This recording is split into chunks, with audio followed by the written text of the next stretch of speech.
Ẹ káàbọ̀ padà. Nínú fídíò yìí màá máa ṣàlàyé bẹ́ẹ̀ ṣe lè multiply source papọ̀. Ẹ máa bá mi ká lọ. Nínú fídíò eléyìí tó kọjá, mo ṣàlàyé fún wa pé tá a bá fẹ́ ro sọ́ọ̀dì papọ̀, tá a bá fẹ́ yọ wọ́n kúrò nínú ara wọn, a gbọ́dọ̀ mọ̀ pé ká tó lè yọ wọ́n kúrò tàbí ká tó lè rò wọ́n papọ̀, a já sí pé a gbọ́dọ̀ ní táàmù kankan náà ká tó ṣe bẹ́ẹ̀. So kí ni à ń pè ní táàmù kan náà? Òun náà ni pé tó bá wà nírú radical, wọ́n gbọ́dọ̀ jọ jẹ́ kí ni o? Wọ́n gbọ́dọ̀ jọ jẹ́ kankan náà. Gẹ́gẹ́ bí àpẹẹrẹ √3 rèé, √4 leléyìí. Ó rí pé tó bá wo radical àwọn méjèèjì, kì í ṣe nọ́mbà kan náà ni wọ́n jọ ní. A já sí pé o lè rò wọ́n papọ̀, gẹ́gẹ́ bẹ́ẹ̀ náà o sì lè ṣe kí ni? O lè yọ wọ́n kúrò nínú ara wọn. O gbọ́dọ̀ sọ pé √3 plus √4 rẹ, o gbọ́dọ̀ sọ pé yóò máa jẹ́ √7, kò jọ o. Irọ́ lásán nìyẹn. So jẹ́ tí eléyìí bá yé wa, mo wá ṣàlàyé fún wa pé èyí tó máa rò papọ̀, òun náà lèyí tó jẹ́ táàmù kan náà. Bóyá kí n ní 3√2 plus 4√2. Ó rí pé √2 kan náà ni wọ́n. Ó dà gẹ́gẹ́ bí n sọ pé 3 pence plus 4 pence. Ó gbé yóò máa fún mi ní 7 pence. So eléyìí náà máa jẹ́ 7√2. Jẹ́ tí eléyìí bá yé wa, bó ló ṣe á ṣe lè multiply sọ́ọ̀dì méjì papọ̀ tí wọ́n bá fún ọ. Láti ṣe bẹ́ẹ̀ kò le rárá. Ohun tó kọ́kọ́ ṣe ni pé wàá kọ́kọ́ wò ó pé ṣó lè gbé sọ́ọ̀dì náà lọ sí simplest form. So kí là ń pè ní simplest form tó o bá gbàgbé? Òun náà ni pé kó o wo nọ́mbà tí ń bẹ nínú radical yẹn. So bóyá tó bá gbé sí product factor méjì rẹ̀, ó rí pé nínú nọ́mbà kọ̀ọ̀kan factor méjì kan wà tó jẹ́ pé tó bá multiply pẹ̀lú ara wọn yóò mọ̀ fún nọ́mbà. Gẹ́gẹ́ bí àpẹẹrẹ, ó rí pé 4 nínú factor 4 náà ni 1 àti 4. Ó rí pé tí n bá multiply 1 àti 4 pẹ̀lú ara wọn yóò fún mi ní 4. Nínú factor 10 ni 2 àti 5. Ó rí pé 2 times 5 10 náà ni ó fún mi. Wàá wò pé kí factor méjì tó jẹ́ pé ó multiply papọ̀ tí ó mọ̀ fún ọ ní tó wà nínú radical wọn, tí kan nínú wọn ó dẹ̀ sì mọ̀ jẹ́ kí ni o? Tí ó mọ̀ jẹ́ perfect square, kó bá lè rí ṣe síwájú sí i. Tó bá ti á express ẹ̀ ní simplest form tán, so ó wá ṣẹ̀ṣẹ̀ kí ni? Ó wá group wọn. Group náà ni bó ṣe kí ni? Ó pa wọ́n pọ̀, àwọn èyí tó jọra wọn. Number with numbers, radical with number. Èyí tó jẹ́ number, ó multiply rẹ̀ pẹ̀lú number ẹgbẹ́ rẹ̀.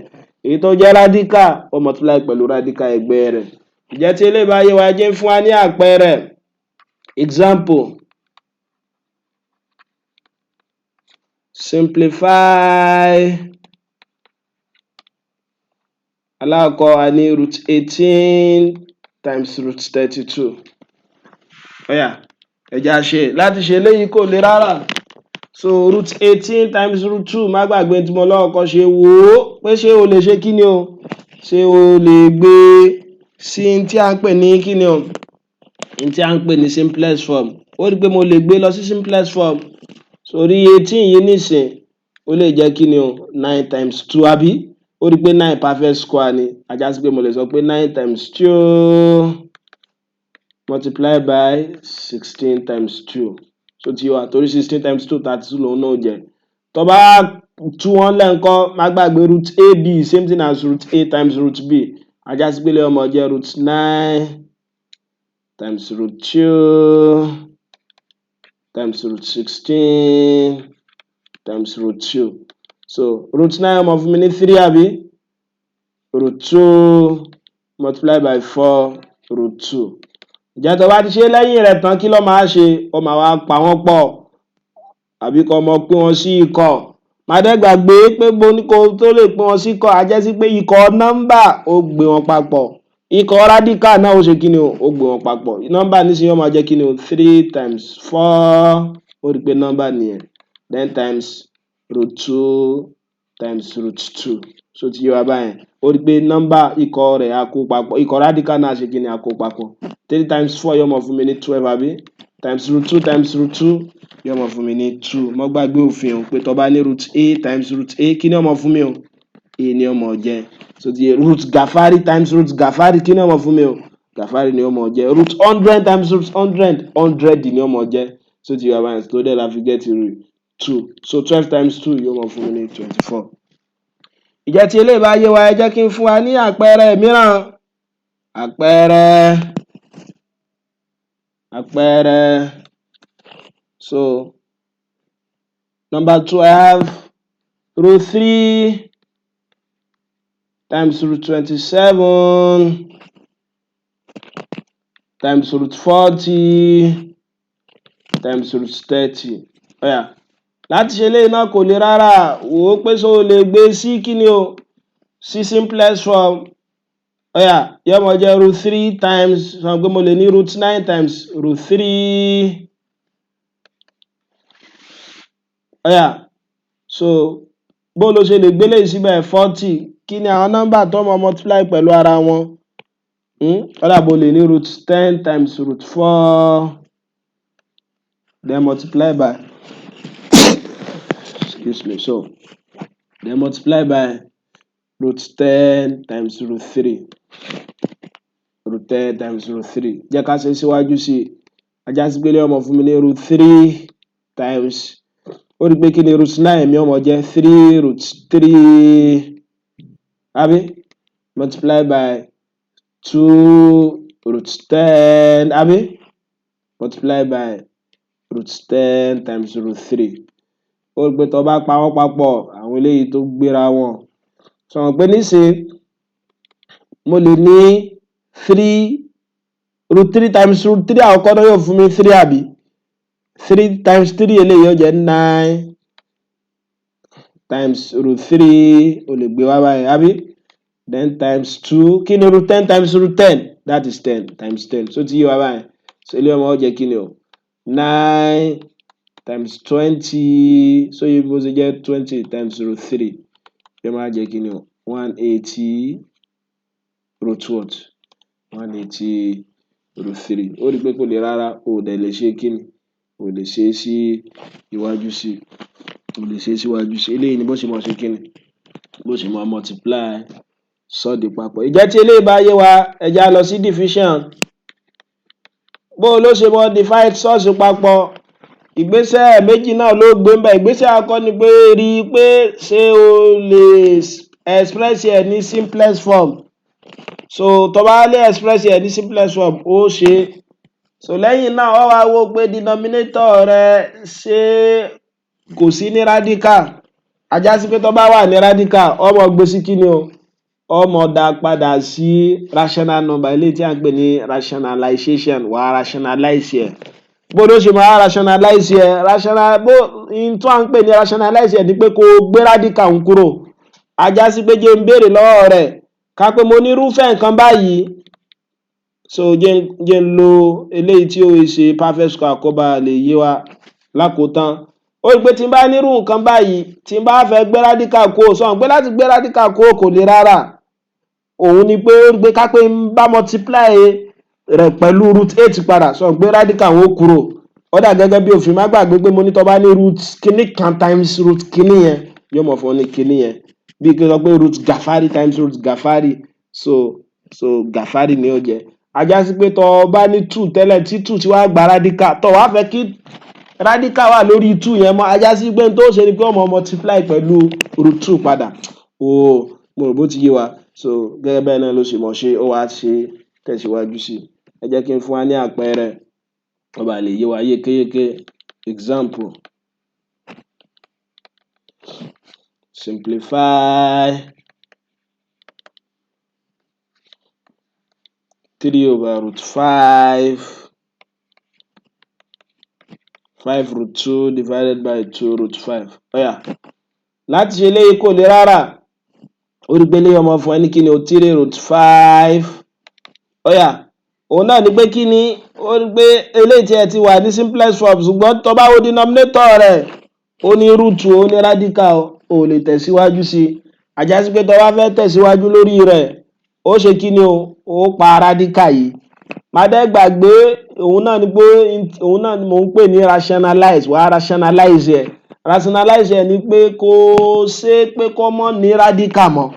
Má dẹ́ gbàgbé pé n tó lè ṣe láti gba radical kó níbi kan ni pé kó multiply pẹ̀lú kíní un gangan. Má gbàgbé pé tí n bá ní root a, tí n bá fẹ́ ní root lórí a mọ́, in tí màá ṣe ni pé màá kàn máa multiply pẹ̀lú root a padà. Ajá sí pé tí n bá fẹ́ ṣe eléyìí náà, màá multiply pẹ̀lú root 5. Má dẹ́ gbàgbé pé o lè dá fún denominator nìkan o.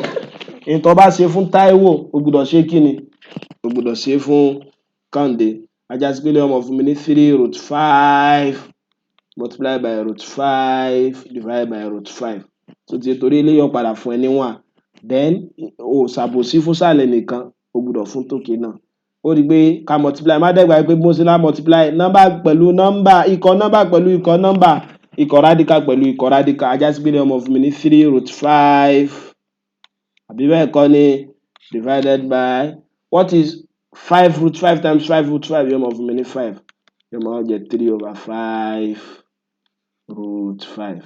so 3/5 eléyìí ni bó ṣe mọ̀ ṣe ọ̀yà wẹ́lẹ̀ kejì bákan náà o ní 5√2 divided by 2√5 ó rí pé ó ti ẹ̀kan tẹ́lẹ̀ ó ti wà ní kíni ó ti wà ní ibi tó yẹ kó wà ṣùgbọ́n tó bá wo denominator rẹ̀ òun sì ní radical òun ní bó ṣe kíni ó yọ radical rẹ̀ kú ó rí pé bó láti gbàsọ radical kú lọ́rùn 5 òun náà ní pé kó multiply pẹ̀lú √5 náà bákan náà wẹ̀ tó bá dẹ́ṣẹ̀ fún Táyé o gbọ́dọ̀ ṣe kíni gbọ́dọ̀ ṣe fún Kẹ́hìndé náà jẹ́ sí pé ọmọ jẹ́ 5√2 2√5 times √5 times √5 àbí má dẹ́ gbàgbé tó bá fẹ́ multiply kí ló mọ̀ ṣe ó kó ikọ̀ nọ́mbà nìkan jọ àti ikọ̀ radical ikọ̀ nọ́mbà pẹ̀lú ikọ̀ nọ́mbà ikọ̀ radical pẹ̀lú ikọ̀ radical ajá sí pé ọmọ jẹ́ kíni 5 times 1 àbí multiply by √2 times √5 kí ni √2 times √5 yóò mọ̀ fún mi ní √10 àbí divided by 2 times √5 times √5 yóò mọ̀ fún mi ní 5 àbí ajá sí pé yóò mọ̀ jẹ́ 5√10 divided by 10 but 5 here 1 5 here 2 so ajá sí pàṣẹ rẹ̀ mọ̀ jẹ́ 10 √2 over what √2/10 jẹ́ tí ilé ìbáyé wa ní àkótán jẹ́ fún wa ní àpẹẹrẹ mìíràn ṣùgbọ́n àpẹẹrẹ eléyìí ìbéèrè WAEC ni o ọ̀yà jẹ́ ìwò bọ́yá o lè ṣe express √32 plus 6/√2 as a single surd and hence lẹ́yìn rẹ̀ ká ṣe kí ni wọ́n ní ká wá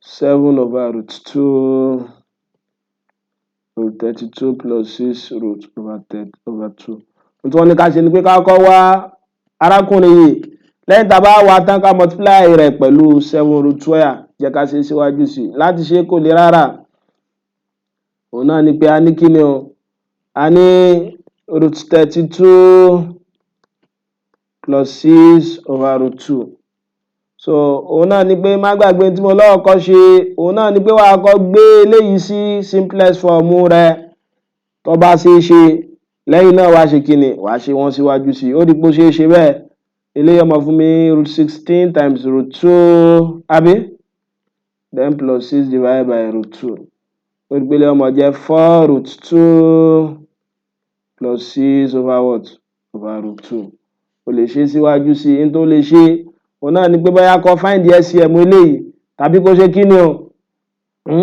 tàbí kó rationalize eléyìí ìkankan náà ló get ọ̀yà tí n bá find the LCM rẹ̀ kí ni LCM √2 àti 1 √2 ni àbí 1 mélòó ní √2 times 4√2 yóò jẹ́ 4√2 times √2 plus √2 mélòó nínú √2 1 times 6 yóò fún ọ ní 6 àbí ó rí pé tó bá gbé ikọ̀ nọ́mbà pẹ̀lú nọ́mbà 4 times 1 yóò fún ẹ ní 4 àbí ikọ̀ radical pẹ̀lú radical √2 times √2 pẹ̀lú òfin mọ́gbà gbé kí ni wọ́n fún mi 2 àbí so then plus 6 divided by √2 àbí so 4 times 2 yóò jẹ́ 8 plus 6 yóò jẹ́ 14/√2 ọ̀yà o lè dúró síbẹ̀ o torí denominator rẹ̀ o ní radical bó ló ṣe gbé kúrò òun náà ní pé kí ni kó rationalize bó ló dẹ̀ ṣe rationalize pé kó multiply pẹ̀lú kí ni pẹ̀lú arákùnrin yìí náà so that kó lè lọ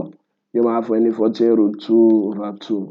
Ó rí pé 2 ogele yóò kù 7. Àjẹsí pánsá rẹ̀ ó máa jẹ́ 7√2. Ó wá ti parí, ó rí pé béèrè sọ fún wa. Tó bá wo bí báyìí, ó ní lẹ́yìn rẹ̀ tá bá ti wá eléyìí ká multiply pẹ̀lú eléyìí. Àjẹsí pé wá ní lẹ́yìn náà sọ pé ó ní kíni o 7√2 times √32 plus 6/√2. Má dẹ́sì gbàgbé pé a ti wá arákùnrin eléyìí pé ó jẹ́ kíni o, a ti wá pé ó jẹ́ kíni o. Tó bá wo ohun tó ṣe lókè, ó rí pé a ti wá àti lọ jẹ́ kíni, àti lọ jẹ́ 7√2. Àjẹsí pé lé ọmọ jẹ́ kíni o. Ọ̀bìnú gègé mi ń ṣàṣìṣe. Àjẹsí pé lé ọmọ jẹ́ 7/√2 multiply by 7√2 multiply by 7√2. Ó rí pé lé yóò gera wọn àbí? Ó rí pé tó kún lẹ́nu pé tó bá multiply wọn pẹ̀lú ara wọn 7 times 7 yóò mọ̀ fún ẹ ní 49. Yóò mọ̀ fún ẹ ní 49. Ìjẹ́ bó ṣe mọ̀ ṣe irúfẹ́ ìbéèrè báwọn nìyẹn. Mò ń gbọ́ níyànjú láti lọ sínú ìbéèrè tó ti kọjá, kó wá wo àwọn eléyìí tó jọ irúfẹ́ tí mo ti ṣe kó ṣe wọ́n. Tó bá ní béèrè kó gbé sínú comment section, wọ́n sì dá lóhùn. Jẹ́ tí eléyìí bá yọ, mò ń gbọ́ níyànjú láti like, subscribe sí àwọn ìkànnì mi, kó dẹ̀ bá mi fi ṣọwọ́ sáwọn akẹgbẹ́ rẹ kó lè ṣe àwọn náà láǹfààní. Títí máa fi pàdé rẹ nínú fídíò tó ń bọ̀. Ó ṣeun.